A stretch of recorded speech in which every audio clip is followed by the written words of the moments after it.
आज कई चीजें हम जो नहीं जानते, जानेंगे आपसे कब पैदा हुए। इंग्लिश तारीख कहें तो 14 अक्टूबर 1974 है और वालदा ये बताती थी कि 27वीं शब थी माह रमज़ान की और सुबह सादिक का वक्त था। बचपन में कुरान शरीफ पढ़ा? जी अल्हम्दुलिल्लाह कुरान शरीफ पढ़ा और 9-10 साल की उम्र में मैंने नाजरा कुरान पढ़ा था। कोई लेंस वगैरह लगाते हैं? आपकी आंखें जो है रंग माशाल्लाह और ब्यूटीफुल है, कोई लेंस है या कुदरती है? हाँ अभी तक तो कुदरती है अल्हम्दुलिल्लाह। आपने कितने हज किए होंगे, उम्रे किए होंगे, मुझे नहीं लगता आपको याद होगा। अब मुझे याद कभी गुर्बत भी देखी है? मैंने खुद कारोबार फरमाते हैं या आप दावत इस्लामी से पैसे लेते हैं? नहीं, क्यों लेंगे दावत इस्लामी के सदके इतना कुछ अल्लाह ने दे दिया है। बचपन भी अब्बू ने एक बात समझा दी थी कि बेटा हमने दावत इस्लामी को देना है, दावत इस्लामी से कुछ लेना है। माशाल्लाह। ऐसा ये सवाल किया जाता है खास तौर पर, जैसे कि आप एक बड़ी मनसब पर हैं, या आप लोग इतना चंदा क्यों मांगते हैं, इतना ज़्यादा चंदा फिर लोगों को लगा दिया आपने। तो वैसे पाकिस्तान में भिखारी बहुत ज़्यादा है, हमें बैकलैश आ रहा है और आपने भी यूं कहते हैं कि भाई भिखारी बना दिया है, तो क्या ऐसा ही है वाकई? देखिए दावत इस्लामी में कितने लोग चंदा करते हैं, अगर आप गौर करें दावत इस्लामी तो मिलियंस लोगों की तहरीक है अल्हम्दुलिल्लाह। और दावत इस्लामी के अगर 40,000 एम्प्लॉयज़ हैं तो सारे चंदा नहीं करते। अगर ये बार बार कहते हैं ना कि जो बाहर डब्बे लगे हुए हैं या बॉक्सेस लगे हुए हैं, तो चूंकि मैं अचार का निगरान हूँ, मेरा ख्याल है पूरे पाकिस्तान के तमाम इस मजलिस के अराकीन 2000 के करीब होंगे जो काम कर रहे हैं। अब 2000 अफराद 25 करोड़ के मुल्क में 2000 अफराद हैं जिनका काम बॉक्स जाके खोलना है। भैया बॉक्स लगाएंगे तो खोलने वाला भी तो कोई चाहिए ना। अच्छा अगर इसको पॉजिटिवली लें तो वो 2000 लोग कौन है? वो भी गरीब लोग हैं, उनको जॉब मिल गई है, उनको जॉब मिल गई, वो जॉब कर रहे हैं। अब दावत उनको टारगेट होता है बॉक्स नहीं भरेगा तो आपको सैलरी नहीं मिलेगी। उनका बॉक्स भरने से कोई ताल्लुक नहीं, उनको बॉक्स खोलने से ताल्लुक है। वो पर बॉक्स जितना खोले 10 रुपए निकले या 1000, हाँ उनका उतना ही, लाख रुपए में ज्यादा नहीं मिलेगा, कम पे कम नहीं मिलेगा। उनकी टाइमिंग्स है, कुछ लोग टाइम के अजीर हैं, कुछ लोग काम के अजीर हैं, ठीक है ना। अब दावत इस्लामी की अगर 40,000 एम्प्लॉइज हैं, उसमें से 2000 लोग वो हैं जिनका ये काम है, तो बाकी 38,000 तो दीन की खिदमत कर रहे हैं ना। मेजॉरिटी तो इसकी कैलकुलेशन तो करें, आउट ऑफ 40,000 2000 बनते कितने हैं? 5%। दावत इस्लामी के 5% एम्प्लॉय का काम चंदे के ये बॉक्सेस वगैरह लगाना है। बाकी एम्प्लॉइज तो कोई इमाम है, कोई मौजिन है, कोई मुदर्रिस है, कोई मुबल्लिग है, दीन के काम कर रहे हैं। अब 2000 अफराद अगर पूरी दावत इस्लामी के लिए काम कर रहे हैं तो ये तो नॉर्मल सी बात है। जिस तंजीम में लाखों वॉलंटियर्स हों, आप वॉलंटियरली काम करते हैं, मैं अल्हम्दुलिल्लाह करता हूँ, ऐसे लाखों हैं, ये तो कोई ऐसी बात ना हुई। अब देखिए बात ये कि चंदा क्यों करते हैं, दिस इज गुड क्वेश्चन जी। देखिए चंदा क्यों होता है कि दावत इस्लामी के पहले कामों को समझिए। दावत इस्लामी के इस वक्त जो मैं समझता हूं ऑन पेपर जो हमें हर महीने खर्चा करना है और फिर उसके बाद साल का खर्चा करना है, वो तकरीबन 20-25-30 अरब रुपए बन जाता है। और उसके बाद कुछ खर्चा हुआ जो ऑन पेपर नहीं है। वो इसलिए नहीं है कि जो इलाकों में मस्जिदें बन रही हैं, आपके इलाके में जो भी मस्जिद बनती है 15-20 करोड़ से कम की बनती है, जिस इलाके में आप इमामत कर रहे हैं 22 करोड़ की जगह, अभी आपने 22 करोड़ की जगह ली, तो ये पैसे अगर आप कैलकुलेट करें तो दावत इस्लामी शायद साल के 60-70 अरब रुपए खर्च करती है। 60-70 अरब रुपए, और ये पाकिस्तान, दुनिया के मिलाऊं तो शायद ये 70-80-100 अरब बन जाएंगे। पूरी दुनिया में मराकज़ बन रहे हैं, मुबल्लिगीन काम कर रहे हैं। 100 अरब रुपए जो तंजीम साल के खर्च कर रही है, तो वो जमा कर रही है, तो कर रही है ना, सही, ठीक है। लेकिन अब आप 100 अरब जमा करेंगे तो नजर आएगा ना कि भाई आप चंदा भी कर रहे हैं, ऐलान भी कर रहे हैं और लोग आपको दे रहे हैं। आपको खर्चा भी नजर आना चाहिए कि वो खर्च हो रहा है। मस्जिद चाहिए, हमें भी मदरसा चाहिए, मस्जिद बनाते हैं। देखिए मस्जिद बन जाती है 1 करोड़ 2 करोड़ में, वो बनाने वाला बना देता है, लेकिन उसके बाद मस्जिद के इमाम, मौजिन, इलेक्ट्रिक का बिल, ये सारा शुरू हो जाता है। वो लाख रुपए का खर्चा महीने का शुरू हो गया। ऐसा ही हमारा तो खर्चा बढ़ता ही जा रहा है, हमें इस पे गम नहीं है। रुपए तो कम बता रहे हैं, अब 2-4 लाख रुपए लग जाता है। अब मदरसा बनाए तो 5-6 लाख पे पहुंच जाए। अब आप सोचें कि हमें, हमारा ये नियत है, हम तो दुआ करते हैं अगर आज दावत इस्लामी 25-30 अरब रुपए जो पेपर पे खर्चा कर रही है, अल्लाह करे 300 अरब खर्चा करे, हमने काम थोड़ी रोकना है। अल्लाह पाक मददगार भेजेगा, यहाँ तक भी तो अल्लाह ने पहुंचाया ना, आगे भी रब ने पहुंचाना है। तो ये देखिए क्लैश जो होता है ना अशफाक भाई, ये आप हमेशा याद रखें, बाकी नाजरीन भी सुन लें। जब आप काम करते हैं ना भाई, कारोबारी लोगों से पूछें, जब आपकी काम में तरक्की होती है, आपकी फैक्ट्री में माल बिकना शुरू हो जाता है, तो क्या सारी मार्केट आपको अच्छा कह रही होती है? हासिदीन सामने आ जाते हैं, कॉपीज बनना शुरू हो जाती है, नकल आना शुरू हो जाती है। तो आप जब इतना बड़ा दीन का काम कर रहे हैं तो बैकलैश आएगा, कुछ लोगों को प्रॉब्लम होगी, कुछ के मफादात को ठेस पहुंचेगी। आप या रसूलुल्लाह कहेंगे तो किसी को इशू होगा, आप हर सहाबी नबी जन्नती जन्नती कहेंगे तो किसी के मफाद पे ज़रब पड़ेगी, आप नबी पाक की खत्म नबूवत पर बात करेंगे तो उस लॉबी को प्रॉब्लम होगा। ये तो जितना काम बढ़ेगा प्रॉब्लम आएगा। दिल बड़ा रखना है और काम किए जाना है माशाअल्लाह। साहब ये मगर यहाँ पर ये सवाल मैं ऐड करना चाहूंगा कि क्या जो आपके एम्प्लॉयज हैं, हमारे एम्प्लॉयज हैं, इनको टारगेट दिया जाता है कि आपने अगर चंदा नहीं किया तो आपकी कारकर्दगी पर या आपके जो भी जॉब स्केल है, सैलरी स्केल है, इस पर कोई फर्क पड़ता है, या एक तरगीब के तौर पर होता है कि आप सभी कोशिश करें, जैसे वॉलंटियर्स कर रहे हैं आप भी करें? देखिए टारगेट तो दिए जाते हैं कि आप इतना इतना करें, लेकिन कोई नहीं करता तो उसकी तनख्वाह नहीं काटी जाती, उस पर उसको फारिग नहीं किया जाता। फोर्स ऐसा कुछ भी नहीं है, ऐसा अगर कोई है मिसाल तो सामने आ जाए। देखें 40,000 एम्प्लॉइज हैं, उन 40,000 एम्प्लॉइज की हो सकता है कि 3,000 सुपरवाइजर हो, उन सुपरवाइजर में कोई एक बंदा हो सकता है जो तरबियत उसकी दुरुस्त ना हुई हो, उसने कोई ऐसा जुमला कह दिया हो, तो आप कभी भी 1-2% के ऊपर फैसला नहीं कर सकते पूरी ऑर्गेनाइजेशन का। आपके पास हजारों, आपकी मस्जिदों में इमाम दावत इस्लामी के लगे हुए, उनसे पूछ लें कि कब उनको ये कहा गया कि भाई आप नमाज छोड़ें, आप चंदा करें, चंदा नहीं करेंगे तो जॉब से निकाल देंगे। हमारे हजारों एम्प्लॉइज ऐसे जो साल में 1 रुपया जमा नहीं करते, बिल्कुल, और वो चल रहे हैं क्योंकि उनका काम चंदा जमा करना नहीं है ना, उनको इमामत के लिए रखा है, उनको तिलावत के लिए रखा है, उनको बच्चों को पढ़ाने के लिए रखा है, वो अपना वो काम पूरा कर रहे हैं। तो हम कौन होते हैं उनको निकालने के? शरन इजाजत नहीं है हमें इस बात की। बड़ी अच्छी वजाहत हो गया सब। आपके दुनिया भर में फैंस हैं और आपको हर तरह से बहुत अलग अलग अंदाज से चाहते हैं। अभी भी मैं देख रहा था फेसबुक पर, मैंने थोड़ी देर के लिए खोला आपकी गुफ्तगू के दौरान, क्या सवाल आ रहे हैं। तो कोई पूछ रहा है आपका पसंदीदा रंग क्या है, कोई कह रहा है खाने में क्या पसंद है, 70 में से कौन सा मुल्क सबसे ज्यादा अच्छा लगा। अब एक एक का जवाब तो खैर हम क्या लेंगे, लेकिन आपके फैंस कभी मिलते हैं तो कोई है ऐसा कभी हुआ वो किसी ने बहुत तंग किया हो, जैसे मैं तंग कर रहा हूँ अभी? आप नहीं, आप तो प्यार करते हैं और फैंस भी प्यार में ही तंग करते हैं। बाज़ औक़ात अंदाज वो होता है जो वो इरिटेट कर देता है, उनको, मुझे ऐसा लगता है कि वो भी उनको नहीं पता होता कि कैसे करना है ना। कुछ लोग बेचारे इतना एक्साइटेड हो जाते हैं कि उनको ये नहीं पता होता बात क्या करनी है। मिल तो लेते हैं लेकिन वो बेचारे वो बात प्रॉपर नहीं कर पाते, तो ये हो जाता है।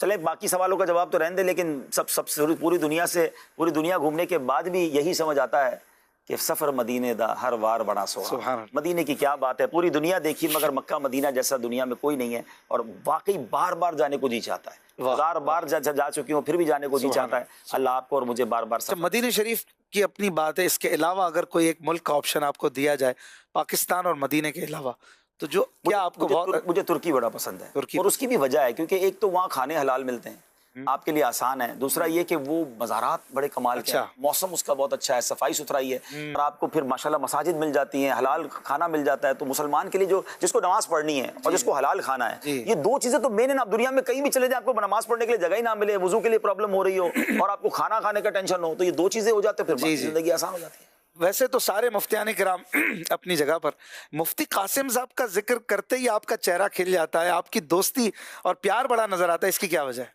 मुफ्ती साहब से अल्हम्दुलिल्लाह यूं कुर्ब हुआ कि हमारी दोस्ती मक्के मदीने में हुई ना। हमारा पहला हज जनवरी, हम दोनों ने, मुफ्ती साहब के साथ वो पहला हज था और हम हज पे साथ थे।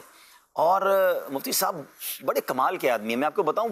वो सुपर, वो क्या कहते हैं, यानी आप जब उनके साथ ट्रैवल करते हैं ना तो वो फिर आपके अपने हवाले कर देते हैं। अच्छा। उन्होंने मुझे जिस तरह ट्रीट किया ना उस हज में, वो मेरे लिए बड़ा यूनिक था। मैं उतना बड़ा जिम्मेदार भी नहीं था, मगर उनको शायद किसी ने बता दिया कि इन्होंने कई सारे हज किए हुए। तो वो जो भी उनसे कोई पूछता ना, शरई मसाइल की बात नहीं कर रहा कि भाई आप कब जाना है, जरबाती मसाइल, वो कह अब्दुल हबीब भाई से पूछे अब्दुल। और तो मुझे लगा कि यार इतने बड़े मुफ्ती साहब, फिर हमारा खाना पीना उठना बैठना, 25-30 दिन साथ रहे जी। उसके बाद फिर अपने ट्रैवल भी बहुत किए मुफ्ती साहब के साथ। मेरे कई ट्रैवल हुए इंटरनेशनल, यूरोप के ट्रैवल लवर है। हाँ, मुफ्ती साहब भी बहुत ट्रैवल, अब तो बहुत ज्यादा करने लगे हैं माशाल्लाह। अब अकेले करते हैं, शिकवा है उनसे, नहीं ले जाते मुझे लेकिन ये कि ट्रैवल माशाल्लाह बहुत करने लगे और अल्लाह उनको जज़ाए खैर दे। Very friendly. और फिर चूंकि देखें, सच्ची बात है कि हमें तो अमीर अहले सुन्नत की तरफ से ताकीद है ना कि उलमाए किराम का कुर्ब रहे, मुफ्तियान किराम का कुर्ब लें। अच्छा, मेरी चूंकि दारुल इफ्ता की भी जिम्मेदारी है, तो वो दारुल इफ्ता के शरिया बोर्ड के हेड हैं और मेरे पास इंतजामी उम्र की जिम्मेदारी, तो हमारा वैसे भी इंटरेक्शन ज्यादा रहता है। तो ये अल्लाह की रहमत से फिर वो अल्लाह ये दोस्ती सलामत रखे और क़यामत में भी और जन्नत में भी काम आए। आमीन। सिरातुल जिनान पर आपकी वॉइस ओवर आपने माशाल्लाह वो पैन कुरान के लिए भी, और जाहिर है कि ये अलग से भी एक पूरा असासा बन गया है, इसको आपने पूरा रिकॉर्ड कराया। इसके अलावा और मुफ्ती साहब की कई तहरीरों पर आपने वॉइस दी है। ख़ास तौर पर इतनी सारी मसरूफियात के बाद ये वक्त कैसे निकाला और ये क्यों किया आपने, इतनी मेहनत की क्या नीयत थी पीछे? अल्लाह इखलास नसीब फरमाए। असल में जब मैं कुरान पाक का तर्जमा सुनता था ना, हाजी मुश्ताक की आवाज़ में कंजुल ईमान था, तो मुझे बड़ी ख्वाहिश थी कि कभी मैं भी तर्जमा कुरान आवाज़ में रिकॉर्ड कराऊं। अच्छा, ना मैं मदनी चैनल पर मेरी कोई नात आती थी, ना मेरी कोई आवाज़ का ऐसा था, बयान वगैरह तो करता था। तो मुझे अचानक पता चला कि मदनी चैनल की मजलिस को एक ऐसी वॉइस की तलाश है कि जिसमें कंजुल ईमान का तर्जमा रिकॉर्ड होना है। पहले कंजुल ईमान रिकॉर्ड हुआ, सही।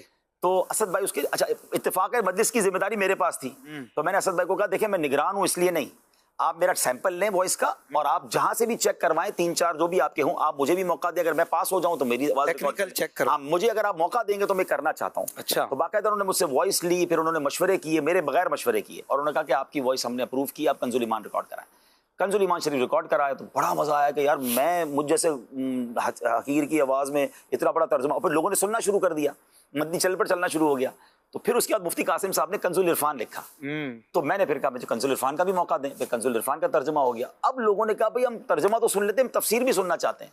तो मैंने सोचा कि यार इतनी बड़ी तफसीर ये कैसे होगी। फिर मैंने कहा चले कोशिश करते हैं। फिर अल्लाह की रहमत से कोशिश की, कभी ऑन एंड ऑफ चलता रहा। मुफ्ती कासिम साहब से बात हुई थी कि हुजूर आप तो खुश नसीब हैं, तर्जमा भी लिख बैठे, तफसीर भी लिख बैठे, मुझे तो ये नहीं आता, अल्लाह करे मैं वॉइस में दे देता हूँ, मेरा भी आपके साथ कोई सवाब में हिस्सा मिल जाए। तो उन्होंने बड़ी हौसला अफजाई की और फिर हमने ये काम किया। 4-5 साल लगे इसको रिकॉर्ड करने में। तो ऑलमोस्ट 127 घंटों में आप पूरी तफसीर कुरान सिरातुल जनान सुन सकते हैं। वो यूट्यूब पर भी मौजूद है, तफसीर कुरान सिरातुल जनान की एप्लीकेशन पर भी मौजूद है, और फिर ये जो आपने बताया कि पेन कुरान में है। अब अल्हम्दुलिल्लाह मैं मुफ्ती साहब ने 2 जिल्दों पर तफसीर कुरान दूसरी लिख दी है, तालीमुल कुरान। तो अब रमजान में भी हम उसकी रिकॉर्डिंग किए हुए हैं, शुरू कर दी हमने। अच्छा। तो हमने अल्हम्दुलिल्लाह 15 पारे कर दिए हैं उसके, माशाल्लाह। और उम्मीद है कि 2-3-4 महीनों में। क्या लालच है आपको इसके पीछे, आप ये मेहनत कर रहे हैं? वैसे आप माशाल्लाह इतने पॉपुलर हैं तो आपके काफी काम है, इसके पीछे भी कोई मकसद, कोई नियत है? मुझे ये है, हमेशा से एक रंज रहा है कि मैं दरस निज़ामी करने के बाद मैंने और क्यों नहीं पढ़ा।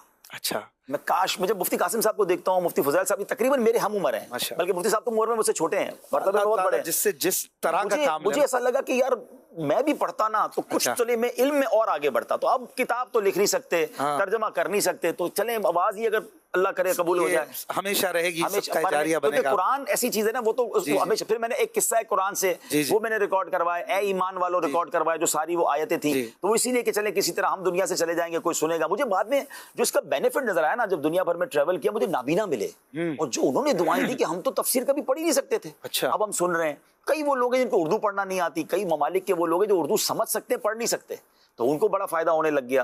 तो अल्हम्दुलिल्लाह इसकी बिना पर अब बड़ी खुशी होने लगी कि लोग सुन रहे हैं। अल्लाह करे मेरे लिए सदका जारिया बन जाए। ऐसा कंजुल इरफान की बात हुई, मैं एक सवाल करूंगा। अमीर अहले सुन्नत फरमाते हैं दावत इस्लामी फैज़ान आला हजरत है। अल्हम्दुलिल्लाह जितना आला हजरत मदनी चैनल पे हम करते हैं, कहाँ होगा। लेकिन किसी को सवाल ये पैदा होता है, कंजुल ईमान के होते हुए कंजुल इरफान की क्या जरूरत पेश आई? मुफ्ती कासिम साहब ने एक तर्जमा किया, कंजुल ईमान था ना सुन्नियों के पास। देखिए यूं तो फिर आला हजरत ने बहुत सारे फतावा की किताबें लिखी, उसके बाद फिर फतवे भी बंद कर देने चाहिए थे।